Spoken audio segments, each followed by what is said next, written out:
کتنے بدقسمت مسلمان ہیں وہ جو اپنے جوان بیٹوں کو دین کی راہ پر،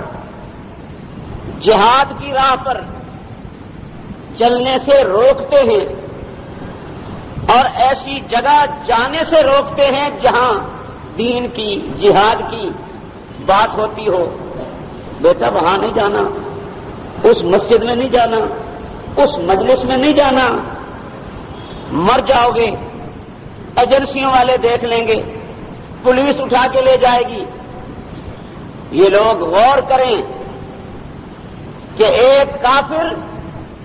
اپنے بیٹے کو یہ تلقین کر رہا ہے کہ آپ بھی وہاں ان کے ساتھ نماز پڑھنے میں شریک ہو جائیں، اور یہاں مسلمان اپنی اولاد کو دین کی راہ پر چلنے سے روک رہے ہیں۔ یہ اولاد سے محبت کی دلیل نہیں، نفرت کی دلیل ہے، اس لیے کہ اولاد نے بالآخر مرنا ہے، اور مرنے کے بعد جو زندگی ہے وہ ہے اصل زندگی، اور تم اپنی اولاد کو دین کی راہ سے روک کر،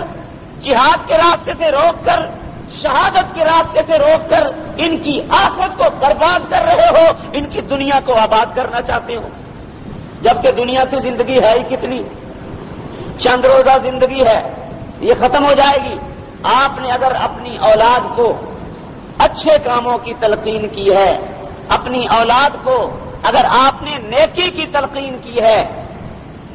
صراط مستقیم پر چلایا ہے، دین کی راہ پہ چلایا ہے،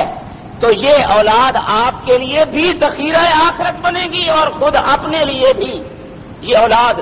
کامیابی، کامرانی اور نجات کا ذریعہ بن جائے گی۔ اس لیے ان کو دین کے راستے سے مت روکو، دنیا کے عیش و طرب سے روکو کہ یہ عارضی ہے،